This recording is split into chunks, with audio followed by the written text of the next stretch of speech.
Ouf, je me suis donné un coup de livre, tout va bien.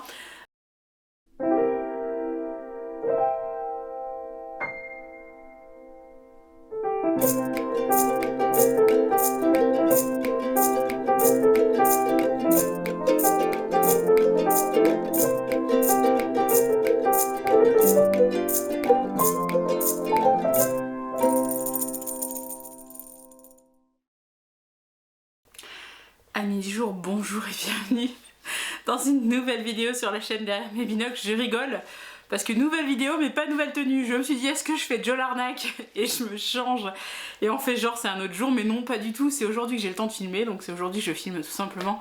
Nous allons donc parler aujourd'hui des livres que j'ai achetés ou reçus au mois de janvier, mais enfin on va pas se mentir, je les ai surtout achetés et j'en ai reçu 2. Nous allons utiliser donc pour cela non seulement la pile qui tient en équilibre sur mon genou, mais également ce carnet, Notes of a Genius, mais oui, tu le reconnais, c'est toujours le même, pour lequel je fais toujours la même présentation, avec de ce côté mes achats et de ce côté mes lectures, avec si je l'ai lu, si je l'ai mis sur le blog et si je l'ai mis sur Insta. Ça me permet de suivre un petit peu, d'une part ce que je lis et d'autre part ce que je chronique, parce que sinon, on n'est pas sorti de la berge. Je sais que c'est pas on n'est pas sorti de la berge, mais bon. Je vais donc vous présenter dans cette vidéo les livres que j'ai reçus et achetés pour le mois de janvier. Ça va être une vidéo un peu plus courte que d'habitude du coup, mais je me dis cette fois-ci on va peut-être séparer le haul, donc les achats et les réceptions, des lectures. Et on fera une vidéo lecture un peu plus tard, d'accord? Nous allons commencer avec un album. Je vous en montre assez peu sur la chaîne alors qu'au final j'en lis énormément et je dirais même que j'en lis beaucoup, que je ne chronique jamais puisque... attendez, parce que je vais tout faire tomber. J'en lis énormément puisque à la librairie les albums sont classés par thème. Et comme les albums sont classés par thème, et pour les mettre dans le bon bac à fouilles, il faut bien que je sache de quoi ça parle. Et pour savoir de quoi ça parle, j'en lis plus de 90%. Et le reste, c'est des trucs que j'ai pas envie de lire, et donc je feuillette vite fait, je lis le dos, bref, voilà. Celui-ci, je suis tombée amoureuse parce que j'adore Olivier Dalek depuis que je l'ai découvert avec Rita et Machin, qui est une petite série qui ne se fait plus chez Gallimard Jeunesse, mais que personnellement j'adorais. L'histoire de Rita, cette petite fille un peu grincheuse, et de Machin, son petit chien qu'elle traînait un peu partout. Alors ça vous fait penser à Mortel Adèle et à Ajax. Rita et Machin, ça a 15 ans. Donc voilà. Je vous parle donc du dernier album d'Olivier Dalek. Non, c'est pas le dernier puisqu'il y a un Cherche et Trouve là qui est sorti récemment. Bon, peu importe. Un des derniers albums d'Olivier Dalek qui est un album de Noël et que j'ai adoré. Il s'agit de Sapi le sapin. Parce que c'est pas le titre le plus ridicule et le plus adorable du monde. Sapi le sapin, c'est paru chez Pastel, donc l'école des loisirs. C'est l'histoire d'un petit sapin qui ne veut pas devenir ni un meuble ni une allumette et qui veut devenir sapin de Noël. Et donc il va lui arriver plein d'aventures jusqu'à ce qu'il soit recueilli par une famille et qu'il devienne un sapin de Noël. Sauf que Noël ça ne dure qu'un temps et donc à la fin de Noël, Sapi le sapin est enterré et planté dans le jardin sans ses attraits, et l'année d'après il n'est plus utilisé comme sapin de Noël, mais il voit arriver après les périodes des fêtes un autre sapin dont il est fort jaloux. J'adore, c'est toujours plein d'humour, j'adore ce dessin, c'est joli, c'est... Bref, découvrez Olivier Dalek notamment dans C'est mon arbre, c'est toujours absurde et extrêmement drôle, j'adore Olivier Dalek. D'ailleurs je pense que je me ferai la collection complète des Olivier Dalek parce que je l'aime très fort ce monsieur. Ensuite j'ai acheté un livre que je ne pensais pas acheter un jour, mais j'ai un collègue qui adore la photographie, qui fait de la photographie et qui m'a fait découvrir quelques photographes mine de rien de ci de là, et je me suis dit je n'ai aucune culture sur la photographie, mais genre vraiment aucune. C'est-à-dire que je peux te citer Depardon éventuellement, ou je peux te citer Douaneau, ou je peux te citer, enfin voilà, parce que quand je vivais à Paris, il y avait des expositions de ces gens-là et qu'on trouvait leurs cartes postales absolument partout. Mais je n'ai personnellement aucune culture cinématographique. aucune culture sur la photographie et donc je suis curieuse parce que j'aime beaucoup la photo. Il y a un moment où moi-même je voulais me mettre à faire de la photo, mais j'ai beau avoir l'œil, je ne parviens pas techniquement à réaliser ce que j'ai dans ma tête. C'est-à-dire que je vois un truc, je me dis ah le cadre comme ça ce serait trop beau. Techniquement je suis très faible. Donc j'ai voulu nourrir ma culture et je me suis acheté ce très gros livre, c'est un dictionnaire, hein, qui s'appelle Les 1001 photographies qu'il faut avoir vues dans sa vie. C'est paru chez Flammarion et c'est un ouvrage qui est dirigé par Dimitri Beck qui en a réalisé la préface. Je n'ai presque plus de batterie, c'est pas grave. Donc il se présente comme ceci, vous avez une photo, un artiste, on explique un petit peu ce qu'a voulu faire l'artiste, sa démarche mais également son travail et je me dis mine de rien je retiendrai peut-être pas toutes ces 1001 photos mais au moins quand je croiserai la route d'une photo je pourrai toujours en parler parce que je saurai de quoi il s'agit, je ne serai pas perdue. J'ai également reçu parce que son autrice me l'a envoyé, que ça sort dans 2 jours, que j'avais bêta lu le roman, donc c'est un roman que j'ai déjà lu.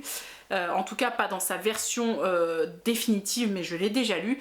L'apprenti cartomancienne d'Aurélie Croiset qui sort le 1er février dans la collection Echo chez Gulfstream. C'est un roman pour adolescents qui raconte l'histoire de Louise, une jeune femme dans le Paris napoléonien que Marianne Lenormand, une célèbre cartomancienne, va prendre sous son aile pour la former.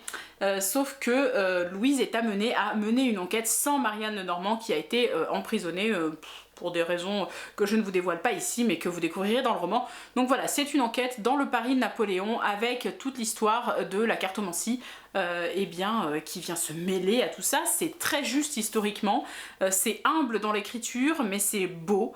Les personnages sont très chouettes. Bref, j'ai adoré découvrir cette Enola Holmes à la française avec un brin de cartomancie. J'ai également reçu, parce que je l'ai demandé, et que j'aime bien leur romance contemporaine LGBT, j'ai reçu Et ils vécurent, écrit par Steven Salvatore, c'est paru chez Corrigan en janvier.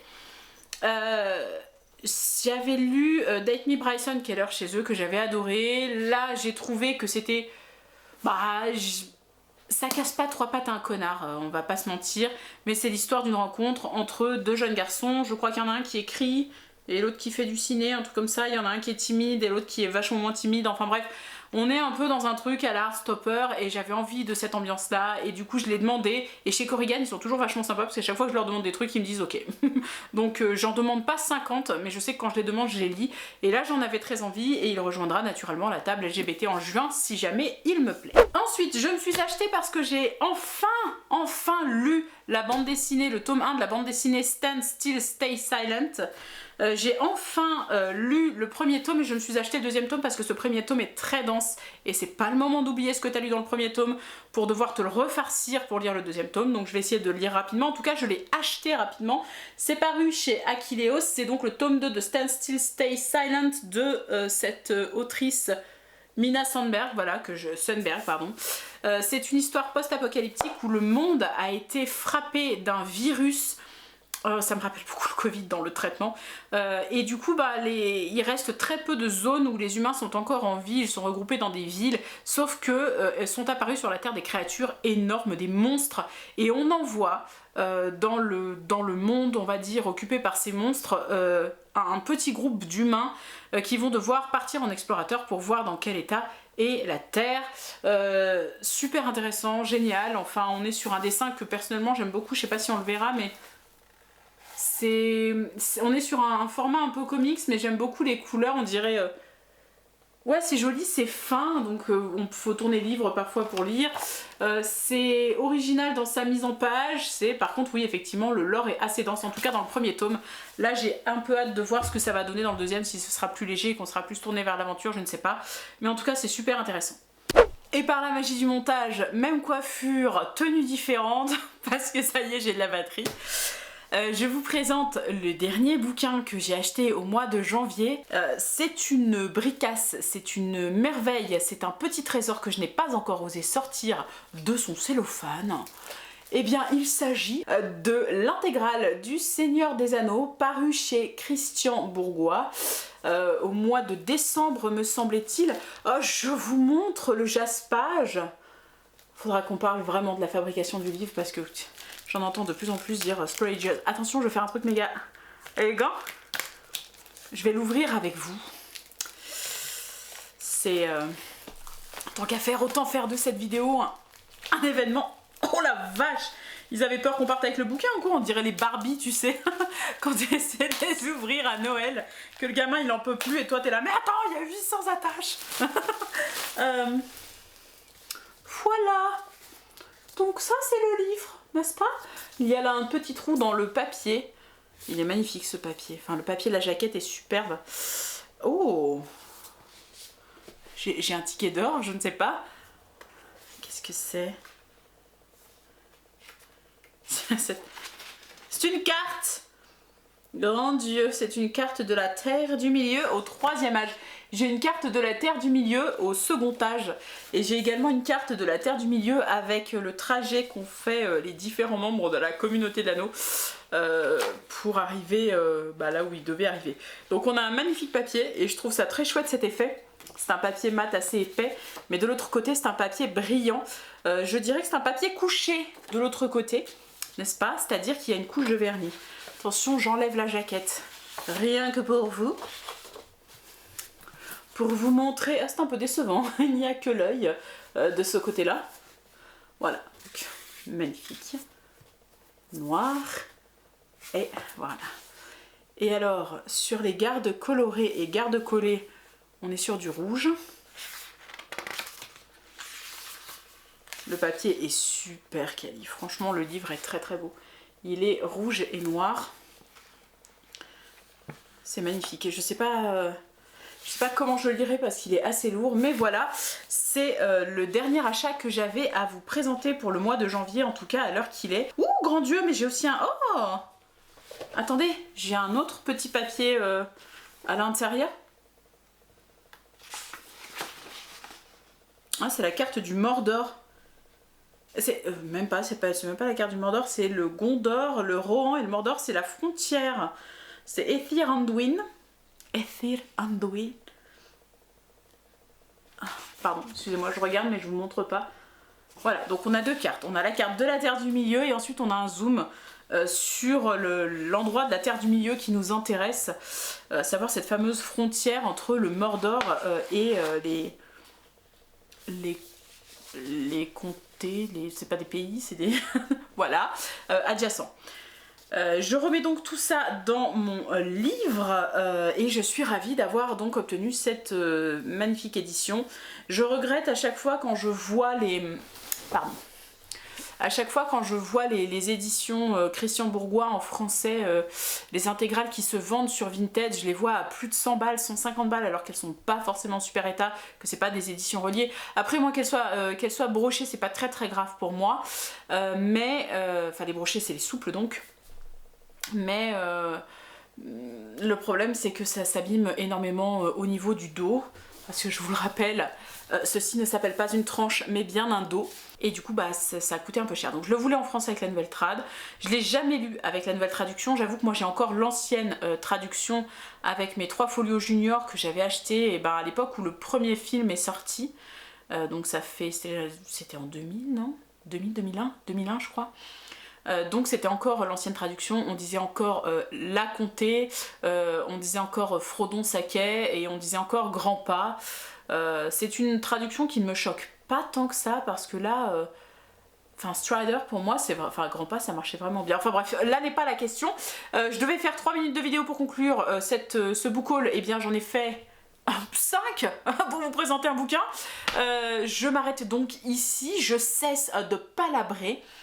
Je vous souhaite une excellente journée. Je vous retrouve très bientôt, peut-être pour une vidéo sur mes lectures du mois de janvier. Peut-être même que je vais la tourner maintenant.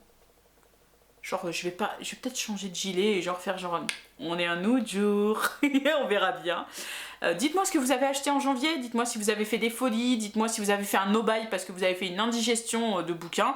Je vous attends dans les commentaires, si vous le souhaitez naturellement. Et puis d'ici là, je vous souhaite une excellente journée. J'aimerais bien trouver une catchphrase de fin de vidéo, tu vois. Bon, on va garder ce que je dis dans mes blogs. Sincère Poutou.